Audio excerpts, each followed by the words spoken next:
What's up, YouTube? You know, I figured I had a few minutes, so I'll make a quick video. It's just a little fun, opinionated video. Um, it's called "What I Like About Street Fighter." Now, there are many things I like about Street Fighter. I've been playing it since I was 7. So that's about 23 years now.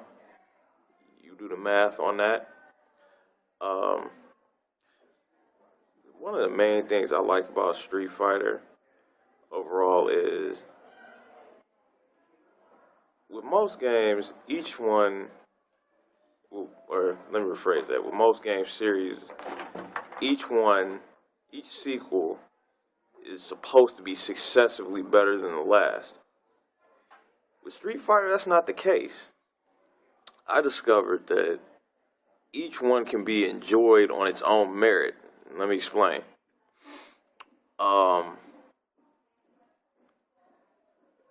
with the exception of the very first one, which was something else. Going from Street Fighter 2 all the way to the upcoming Street Fighter 5, not counting spin-offs and crossovers. Street Fighter 2, or should I say Street Fighter 3, is not necessarily better than Street Fighter 2. Street Fighter Alpha is not necessarily better than 4. It's just different. And they can all be enjoyed, on their own. Let me give you an example. What I like about Street Fighter 2, or specifically Super Turbo, is basically it's just straightforward mentality.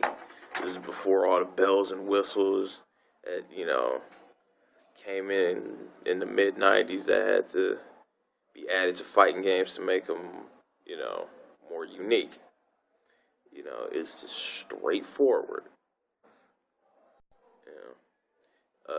Level of execution is kind of high. Combos, while damaging, are simple in the fundamental nature of them. Not necessarily in execution, but they're fundamentally simple. And yet it's complex, and it can still be fun. And each character could hold their own. Now the same couldn't necessarily be said of Street Fighter 4. But the thing I like about Street Fighter 4 is,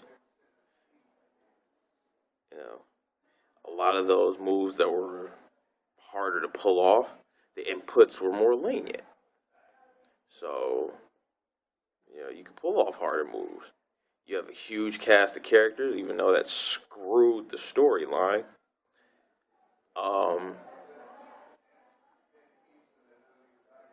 It just injected new life into the series.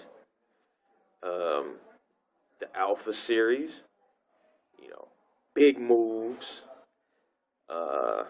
fluid animation, anime style, a lot of different moves, fast paced. Street Fighter 3, very technical, big sprites, a last hand drawn Street Fighter.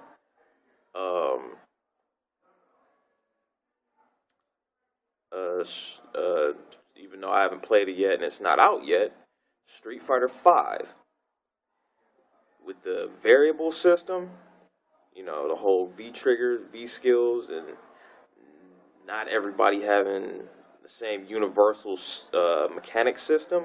It represents freedom. That's the first time in a long time, everybody, it's like the Wild Wild West. It's like the Wild West of Street Fighter. Everybody is going to be doing their own thing. And it's going to be different, unique, and yet it's not going to be a complete disaster. So, like I said, with games like Tekken, that's a prime example of if it ain't broke, don't fix it. Because each entry gets successively better. Sure, there are a few things here and there that you might like about the older ones than as opposed to the newer ones, but each sequel is successively better than the last. Street Fighter's not like that. It's like I could I could go another 23 years, go back and play Street Fighter 2, and it would still be fun. As goes for the rest of the series. So, you know, shout outs to Capcom. You've made some dumb mistakes in your past, your recent past, but Street Fighter is probably one of the best things you've ever done. And that's really all I gotta say about that. So,